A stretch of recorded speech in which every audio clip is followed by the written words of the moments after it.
మహాతలం మాయాదర్పణం 6వ భాగం. విజయసేనుడు నీలికొండ లోపలికి ప్రవేశించగానే మూసుకుపోయిన ద్వారాలను తిరిగి తన ముక్కుతో పొడిచింది వర్ణమయూరి. కానీ అవి తెరుచుకోవడం లేదు. ఆ విషయం అర్థం చేసుకున్న వర్ణమయూరి తిరిగి బయటకు వచ్చింది. ఆ నీలికొండ పరిసర ప్రాంతాల్లోనే ఉంటూ విజయసేనుడి కోసం నిరీక్షించసాగింది. నీలికొండ లోపలికి ప్రవేశించిన విజయసేనుడు వర నుండి కరవాలాన్ని తీసి పట్టుకుని ముందుకు నడవసాగాడు. అక్కడంతా నీలిరంగు వెలుతురు మాత్రమే పరుచుకొని ఉంది. ఆ ప్రదేశం మొత్తం నీలిరంగు అలుముకొని ఉండడం గమనించాడు.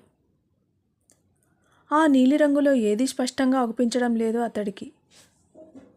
కొంత ముందుకు వెళ్ళాక ఎక్కడి నుండో ఏదో జంతువు భీకరమైన అరుపు వినిపించసాగింది.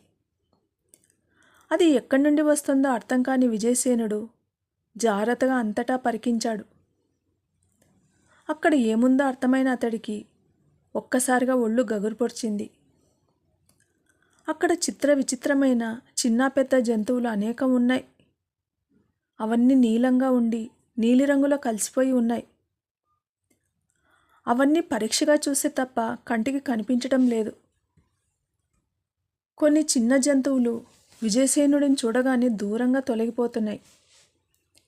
మరికొన్ని విజయసేనుడిని చూస్తూ భీకరంగా అరవడం మొదలుపెట్టాయి. వాటిని చూస్తూ ముందుకు నడుస్తున్న విజయసేనుడు తన ముందున్న ఆగాధాన్ని గమనించలేదు. గమనించకుండానే అడుగు ముందుకు వేశాడు. అంతే, ఆ లోతైన కందకంలోకి పడిపోయాడు. మహాతల రాజైన మౌర్యవీరుడు ఎన్నో పడగలతో చెక్కి మయుడు నిర్మించిన ఆదిశేషుడు నిలువెత్తు విగ్రహాన్ని హాటకీ నదీ జలాలతో అభిషేకిస్తూ ఉన్నాడు.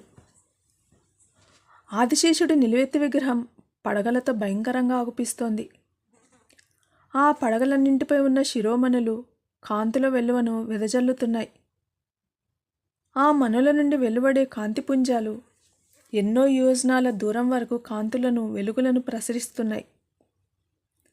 అభిషేకాన్ని పూర్తి చేసిన మౌర్యవీరుడు సువర్ణ పుష్పాలను ఆదిశేషుడికి నివేదించసాగాడు. అంతలో ఒక విచిత్రం జరిగింది. నివేదించిన సువర్ణ పుష్పంపై ఆదిశేషుడి శిరోమణి కాంతులను వెదజల్లడం మొదలుపెట్టింది.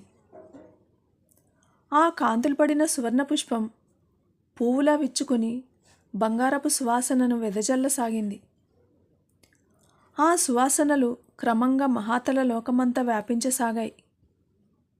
అది చూసిన మౌర్యవీరుడికి ఆశ్చర్యంతో ఒళ్ళు పులకించింది. కారణం, అలా సువర్ణ పుష్పం సువాసనలు వెదజల్లిన తర్వాతే మహాశివుడి మరో రూపమైన హాటకేశ్వరుడు తమ వంశీయుడైన మౌర్యుడికి మాయాదర్పణాన్ని ప్రసాదించాడు. ఇప్పుడు కూడా సువర్ణ పుష్పం సువాసనలు వెదజల్లడం మొదలుపెట్టింది. మాంత్రికుడి మాయతో ఇక్కడి నుండి తస్కరించుకుపోయిన మాయదర్పణం మరలా ఈ మహాతల లోకానికి చేరుతుందా అని ఆలోచిస్తున్నాడు మౌర్యవీరుడు.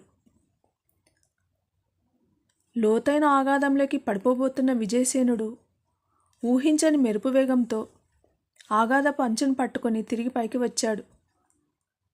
జాగ్రత్తగా అడుగులో అడుగు వేసుకుంటూ ముందుకు నడుస్తున్నాడు. అక్కడున్న ఏ కందకం మహాతల లోకానికి చేరుస్తుందో అతనికి అర్థం కావడం లేదు. ఎలాగైనా మహాతలానికి వెళ్లే దారి తెలుసుకోవాలనుకుంటూ ముందు వచ్చే ప్రమాదాన్ని గ్రహించలేకపోయాడు విజయసేనుడు. నీలివర్ణంలో ఉన్న ఒక కొమ్ముల గుర్రం తనకు సమీపానికి వచ్చేసింది. వర నుండి కరవాలాన్ని దూసేలోపు ఆ విచిత్రమైన గుర్రం తన కొమ్ములతో విజయసేనుడిని బలంగా విసిరికొట్టింది. దాని దాటికి విజయసేనుడు మరలా ఇంకొక ఆగాధంలోకి పడిపోయాడు. ఆగాధం అంతా చీకటిగా నిండి ఉంది. చుట్టూ కటిక చీకటిలో మెల్లిగా తడుముకుంటూ పైకి లేచాడు అతడు. అక్కడ ఆ ఆగాధంలో ఏముందో అర్థం కాలేదు. కళ్ళు ఆ చీకటికి అలవాటు పడిన తర్వాత అప్పుడు గమనించాడు. అక్కడ ఎన్నో పెద్ద పెద్ద మెట్లున్నాయి. తాను ఒక పెద్ద మెట్టు మీద పడ్డాడు. బహుశా అదే మహాతల లోకానికి వెళ్ళే దారి అయ్యి ఉండవచ్చు అనుకుంటూ మహాదేవుడిని తలుచుకున్నాడు. అడుగు ముందుకు వేశాడు. మహాతల లోకంలో పసిడిపోత పోసి పసిడి వర్ణంతో జన్మించిన అందాల అప్సరస, మహాతల యువరాణి అయిన స్వర్ణస్రవంతి ఎక్కడి నుండో బంగారు సువాసనలు సోకుతుంటే తన అంతఃపురం నుండి వెతుకుతూ రాసాగింది. చివరకు తన తండ్రి అయిన మౌర్యవీరుడి పూజామందిరాన్ని చేరుకుంది. అక్కడ బంగారు సువాసనలు వెదజల్లుతున్న సువర్ణ పుష్పాన్ని చూసి ఆశ్చర్యపోయింది. చీకటి కందకంలో మెట్లు దిగడానికి అలవాటు పడిన విజయసేనుడు అలసట లేకుండా మెట్లు ఇంకా దిగుతూనే ఉన్నాడు. ఎక్కడైతే సూర్యరశ్మి తాకని ప్రదేశంలో వెలుగుల కాంతులు వెదజల్లుతుంటాయో అదే మహాతల లోకానికి మార్గం అని మాయాముని చెప్పిన మాటలను మననం చేసుకున్నాడు. అలాగే ముందుకు వెళుతూ ఒక పక్కగా చూసి సంభ్రమాచార్యాలతో అలాగే నిలబడిపోయాడు.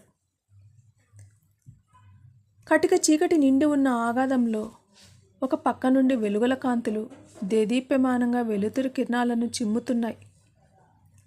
సూర్యకిరణాలు కాకుండా ఎక్కడో భూమి అడుగు భాగంలో గాలి వెలుతురు సోకని ప్రదేశాల్లో అలా వెలుగు కిరణాలను చూసిన విజయసేనుడు అంతరంగం ఒక్కసారిగా అద్భుత ఆశ్చర్యాలకు లోనైంది. ఆ వెలుగులు ప్రసరిస్తున్న దిశగా విజయసేనుడు అడుగులు పడుతున్నాయి. మరికొంత ముందుకు వెళ్ళేసరికి ఆ వెలుగులు దగ్గరయ్యాయి. ఆ వెలుగుల సమీపానికి చేరుకున్న విజయసేనుడు అక్కడ కనిపించిన దృశ్యాన్ని చూసి అప్రతిభుడై అలాగే నిలబడిపోయాడు.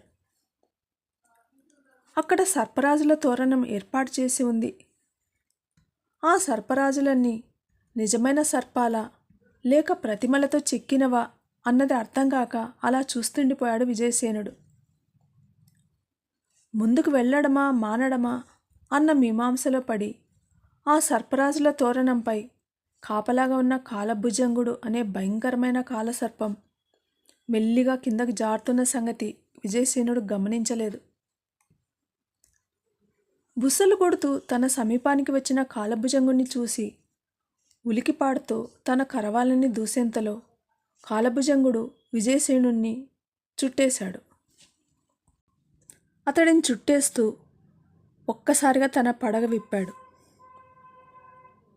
తర్వాత ఏం జరిగింది వింటూనే ఉండండి మహాతల మాయాదర్పణం.